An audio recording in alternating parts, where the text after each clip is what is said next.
વિદ્યાર્થી મિત્રો, આજે આપણે પાછા મળ્યા છીએ ચોથા લેક્ચરમાં, સૂચકાંક લેક્ચર નંબર 4.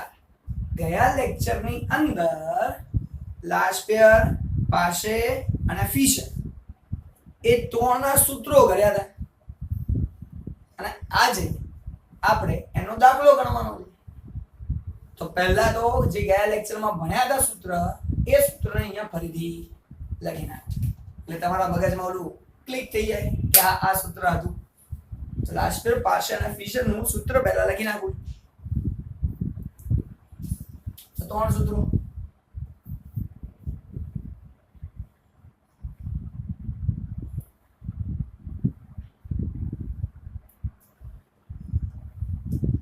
તો લાસ્પેયર માટે લખાય છે IL, પાશે માટે લખાય છે IP અને ફિશર માટે લખાય છે IF. આગળ વાત કરું અંદર તો આપણે શું લખતા હતા? સિગ્મા PQ ભાગ્યા સિગ્મા PQ ગુણ્યા 100. આમાં લખતા હતા સિગ્મા PQ ભાગ્યા સિગ્મા PQ ગુણ્યા 100. અહીંયા તો સાહેબ વર્ગમૂળ કરતા હતા અને લાસ્પેયર અને પાશેનો ગુણાકાર કરતા હતા.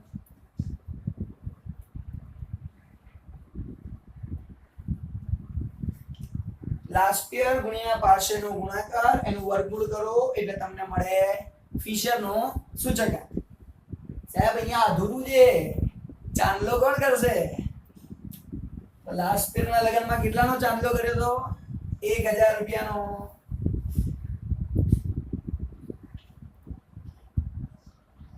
તો 1000 રૂપિયાનો ચાંદલો આપણે લાસ્પેયરના લગનમાં કર્યો. પાશેના લગનમાં થોડી મોંઘવારી થઈ ગઈ, 101 રૂપિયાનો વધારાનો ચાંદલો કર્યો. તો એમાં આપણે 1101 નો ચાંદલો કર્યો, જેથી આપણને સૂત્ર યાદ રહે. બાકી સૂત્ર ખરેખર તો શું છે? સિગ્મા P1 Q0 ભાગ્યા સિગ્મા P0 Q0 ગુણ્યા 100. આના માટે કહીએ તો સિગ્મા P1 Q1 ભાગ્યા સિગ્મા P0 Q1 ગુણ્યા 100. અને આ તો ગુણાકાર જ છે બંનેનો, એટલે ટેન્શન છે નહીં. એટલે તમારી ચોપડીમાંથી ઉદાહરણ નંબર 12 અત્યારે લઈ રહ્યો છું અને વાંચીએ. તો તમને નીચે આપ્યું છે, ઉદાહરણ 12 માં આપેલું છે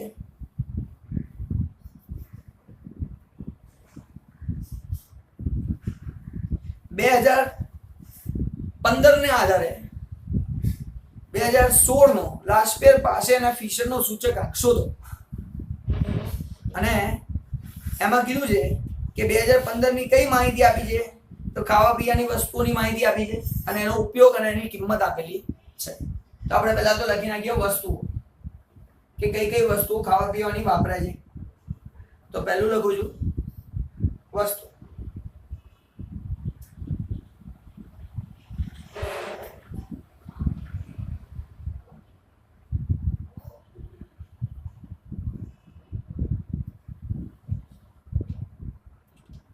તો પહેલા તમને આપ્યા છે ચોખા,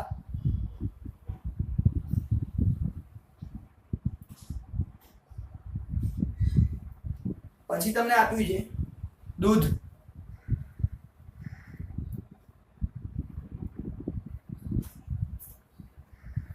પછી આપેલું છે બ્રેડ,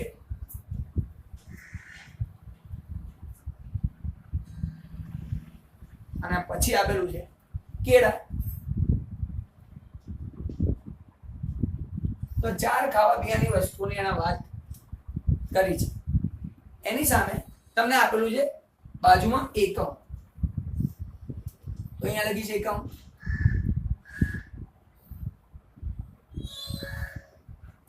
તો એકમમાં પહેલામાં છે કિલો, કિલોગ્રામ.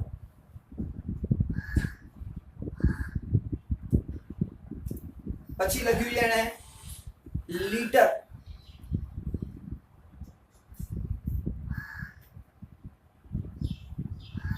પછી બ્રેડ માં લખ્યું છે એને કિલોગ્રામ,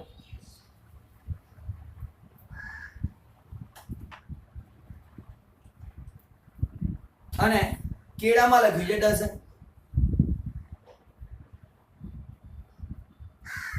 તો અલગ અલગ એકમો પણ આપ્યા છે કે શેમાં એ માપવામાં આવે છે. ચોખાને કિલોમાં માપો, દૂધને લીટરમાં માપો, બ્રેડને કિલોગ્રામમાં માપો, કેળાને ડઝનમાં માપો, એમ એવું આપણને આપેલું છે.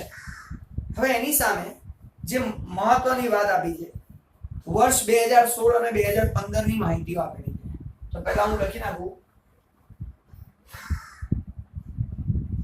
એને પહેલા 2016 આપ્યું છે,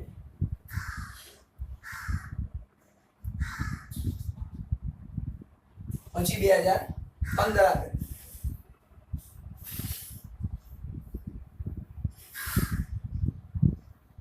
આ બે માહિતી આપણને આપેલી છે. હવે 2016 ની અંદર શું આપ્યું છે? કિંમત આપી છે અને જથ્થો આપ્યો. તો એમાં કિંમત અને જથ્થો, એવી રીતે આમાં પણ કિંમત અને જથ્થો. તો કિંમત અને જથ્થો બંનેની અંદર આપણને આપેલું છે. હવે તમને લોકોને થોડું યાદ કરો. આ 2016 છે, આ 2015 છે. પહેલાનું વર્ષ હોય એટલે આધાર વર્ષ, અત્યારનું વર્ષ છે એટલે ચાલુ વર્ષ. આધાર માટે 0 અને ચાલુ વર્ષ જે હોય એના માટે 1 વપરાય છે. કિંમતને ઇંગ્લિશમાં કહેવાય પ્રાઇસ, એટલે પ્રાઇસ નો પી લખતા હતા. અને 1 તો છે જ. જથ્થા માટે ક્યુ પણ 1 છે, તો Q1 Q1. કિંમત એટલે પ્રાઇસ, પ્રાઇસ એટલે P P0. જથ્થો એટલે Q Q0. તો આ રીતે આપણે પહેલા તો ક્યારે પણ પ્રશ્ન વાંચો ને તો શું આપેલું છે? કુલ ખર્ચ આપેલું છે, કિંમત આપી છે, જથ્થો આપ્યો છે, આધાર વર્ષનો છે, ચાલુ વર્ષનો છે, શું છે લખી નાખો. આ લખ્યા વગર દાખલો ગણવાનો શરૂ કરવાનો નહીં. જો આ ટૂંકમાં લખી નાખશો ને તો દાખલા ગણવાનું કામ એકદમ સરળ થઈ જશે, ફટાફટ આવડી જશે. એટલે પહેલા ટૂંકમાં લખવું જરૂરી છે. હવે કિંમતો લખી નાખીએ. એ તો ચોપડીમાં આપેલી છે, આપણે તો જાતે લખવાની નથી. તો લખું છું ચોપડીમાં શું આપ્યું છે. તો 2016 ની કિંમત છે 40, 44, 50, 36.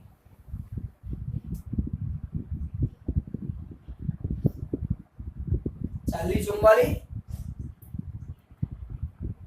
50, 36.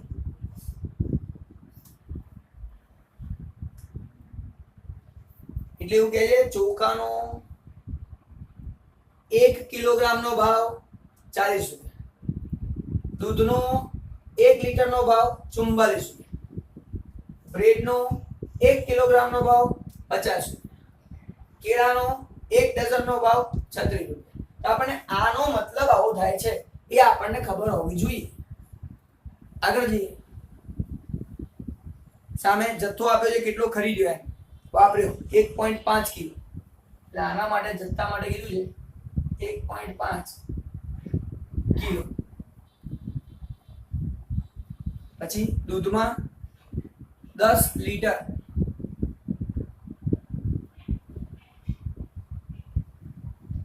બ્રેડ 1.5 કિલો,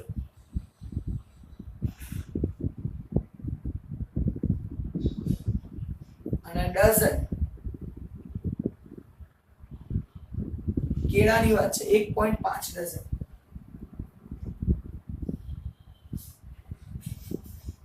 તો આપણે આ રીતે 2016 ની અંદર વસ્તુઓ ખરીદી.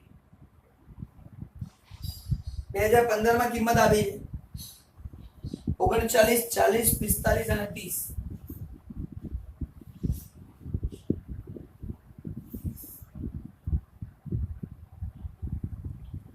ઓગણચાલીસ, 40, 45 અને 30 એ રીતે અલગ અલગ કિંમતો આપેલી છે જે મેં લખી નાખી. હવે સામે જથ્થો, કેટલો જથ્થો ખરીદતા હતા 2015 માં, કેટલો ખરીદતા હતા. અચ્છા, આનો મતલબ શું થાય છે? તો 2015 માં કિંમત ચોખાનો 1 કિલોગ્રામનો ભાવ 39 રૂપિયા હતો, હવે 40 રૂપિયા થઈ ગયો 1 કિલોગ્રામનો ભાવ. દૂધનો 1 લીટરનો ભાવ 40 હતો, 44 થઈ ગયો. બ્રેડનો 1 કિલોગ્રામનો ભાવ, અહીંયા કશું નથી, અહીંયા 2 લખ્યો તો 2 કિલોગ્રામ કહેવાય, અહીંયા 5 લખ્યો 5 કિલોગ્રામનો કહેવાય. તો બ્રેડનો 1 કિલોગ્રામનો ભાવ 45 હતો, 50 થઈ ગયો. કેળાનો 1 ડઝનનો ભાવ 30 હતો, 36 થઈ ગયો. તો આ આપણને એક એક વસ્તુ આપેલી છે એટલે ટેન્શન નથી. જથ્થાની વાત કરીએ તો જથ્થો 1 કિલો 12 લીટર.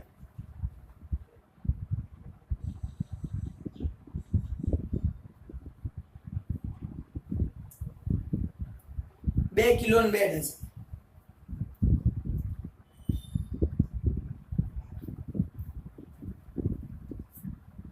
તો આપણને આટલી કિંમત તો આપેલી જ છે, આમાં આપણે કશું નવું કરવાની જરૂર જ નથી રહેતી. આટલું તો એકદમ થયેલું છે.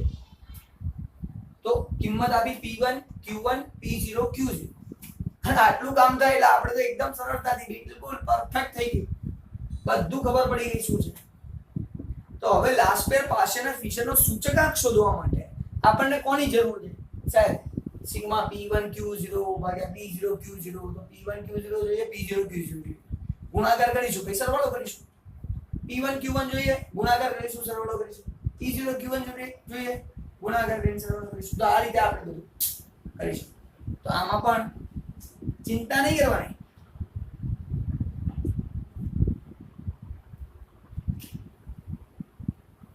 એક, બે, 3 અને 4 ભાગ પાડી જ દેવાના, અને ઉપર લખી નાખવાનું P Q P Q P Q P Q. અને ચાંદલા તો ખબર જ છે, ચાંદલા કરવાના.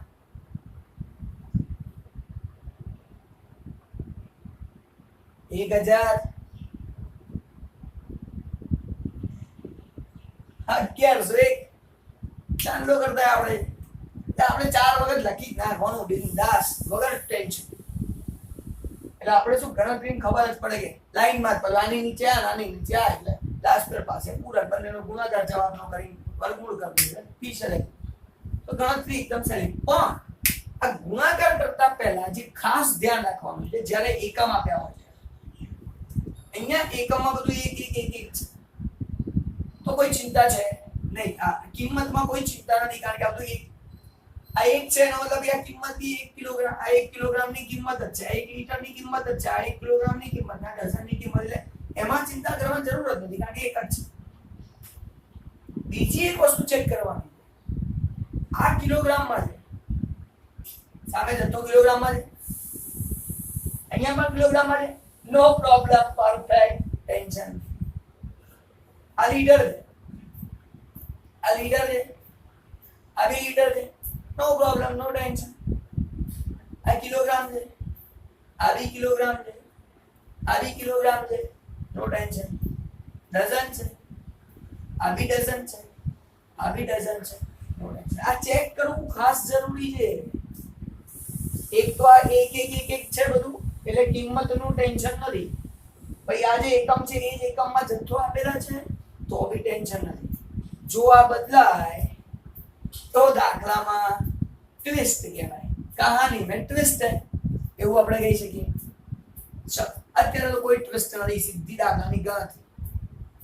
આ એક દાખલો છે, પહેલો દાખલો, જેમાં લાસ્ટ યર પાસે ફિશર ને આ ગણતરી બધી શીખવાડું છું. આના પછીના એક પણ દાખલાની આ ગણતરી અને આ ગણતરી નહીં શીખવાનું. આ તો કેલ્ક્યુલેટરમાં કરવાનું છે, અને કેલ્ક્યુલેટર બીજા ત્રીજા ચોથા ચેપ્ટરમાં તમે એટલી બધી વાર ભણીને આવ્યા કે હવે તો આ પૂરું થઈ ગયું, જરૂર જ નહીં વધારે કંઈ કરવાની. તો એટલા માટે ધ્યાનથી સમજજો. આ ગણતરી પહેલી વાર અને છેલ્લી વાર કરવાની, એના પછી આ શોધતા નહીં શીખવાનું. આટલામાં જ મહેનત કરીશું. આ જે વસ્તુઓ છે ને, આમાં જે ટ્વિસ્ટ આવે ને, એની જ મહેનત કરીશું. બાકી આ બધું શોધવાના નથી, જાતે ગણવા આપી દઈશું. ચલો જોઈએ, આમાં તો ગણીએ છીએ સાથે, ટેન્શન ના લે. P1 અને Q0. તો અહીંયા P1 એટલે આ રહ્યો સાહેબ, આ P1 છે. Q0 એટલે આ રહ્યો, આ છે. આ બંનેનો ગુણાકાર કરવાનો છે. તો 40 ગુણ્યા 1, 44 ગુણ્યા 12, હવે મારે કરવું પડશે, આમ તો થઈ જાય, જો 44 ગુણ્યા 10 કરો 440, 44 ગુણ્યા 2 કરો એટલે 80 અને 8 88, હવે 440 અને 88 નો સરવાળો કરો એટલે આપણો જવાબ આવી જાય 500, 440 અને 88 એટલે 80 90 100 528 જવાબ આવે. પરફેક્ટ. કેલ્ક્યુલેટર વગર આ રીતે થઈ શકે, પણ તમારી જોડે કેલ્સી જે વાપરો, જલસા કરો. આ 44 અને 12 છે ને, એની જગ્યાએ 44 અને 10 નો ગુણાકાર પહેલા કરો એટલે 440 સાઈડમાં મૂકો. તો 2 છે, 44 ને 2 કરો તો 88, 440 અને 88 નો સરવાળો કરો 528 જવાબ. 50 દૂર 100, 36 દૂર 72 અને આ બધાનો સરવાળો જે આપણે અંદર જોઈ લઈએ 40, 528, 100 અને 72 એનો સરવાળો છે 740. અહીંયા લખું છું. હવે આને કહેવાય શું? સિગ્મા. સરવાળો એટલે સિગ્મા. PQ નો સરવાળો પણ સાહેબ 1 અને 0, P1 Q0 બોલવાનો નહીં, મજાનું છે. ચાલો P0 Q0 કરીએ સાહેબ. P0 આર્યો, Q0 આર્યો, આ બંનેનો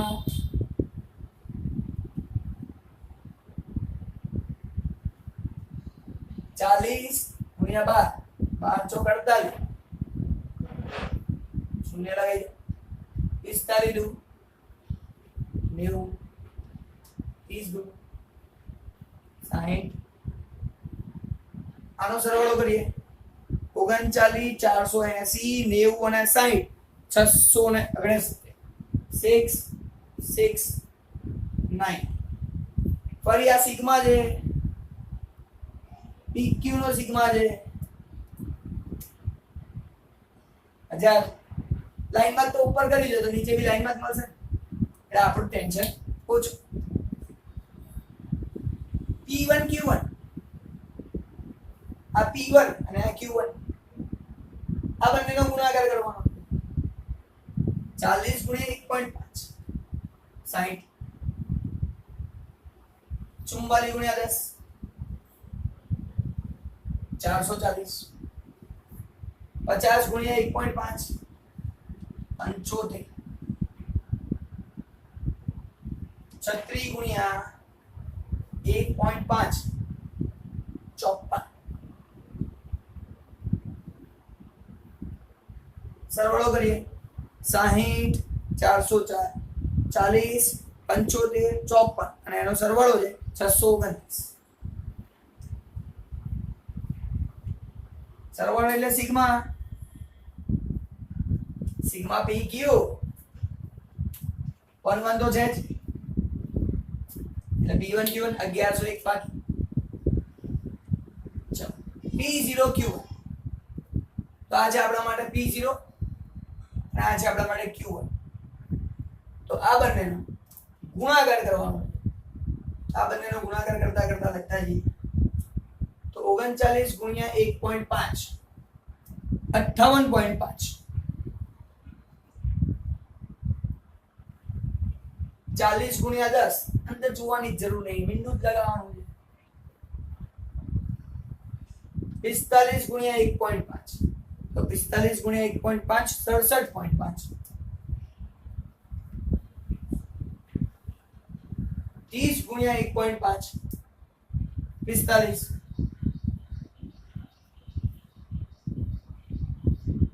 આ બધાનો સરવાળો કરીએ 58.5 467.5 45 એટલે તમારો સરવાળાનો જવાબ આવશે 571 રૂપિયા. સરવાળો એટલે સિગ્મા. PQ નો સરવાળો છે 1101. જવાબ પણ આપણને એ રીતે જ મળશે 1101. આપણે જે જોઈએ છે બધી રકમો તૈયાર, બેસ્ટ તૈયાર. બસ હવે શું કરવાનું, કિંમતો મૂકો અને જવાબ શોધી કાઢો, ટેન્શન વગર શોધી કાઢીએ જવાબ. જો તો પહેલા તો P1 Q0 740, તો લખો અહીંયા 740. P0 Q0 679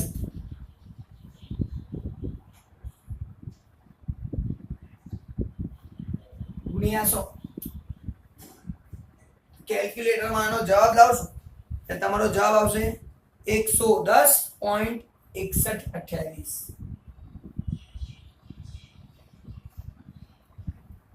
ખરેખર કાયદેસર રીતે બોલાય 110.6128 કાયદેસર બોલવું હોય. આપણે તો જવાબ લખવો. અચ્છા, હવે પાછળના બે હટાઈ દેવા હોય તો આ એકડા પછી અહીંયા બગડો છે, 5 કરતા ઓછી સંખ્યા છે તો ડાયરેક્ટ હટાઈ દો.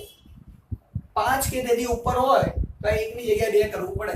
અહીંયા તો એવું કરવાનું નથી. 110.61 જવાબ.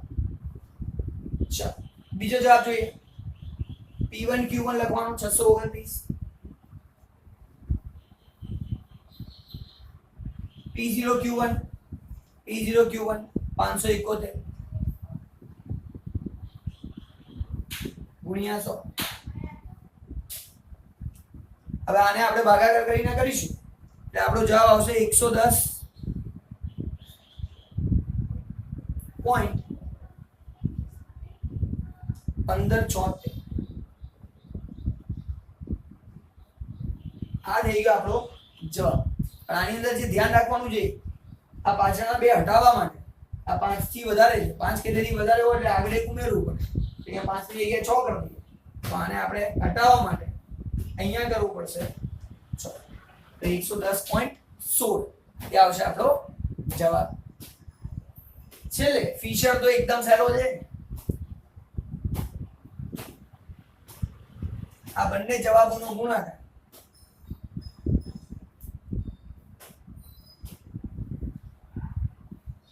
એનો ગુણાકાર કરો, જે રકમ આવે પછી વર્ગમૂળની નિશાની કરો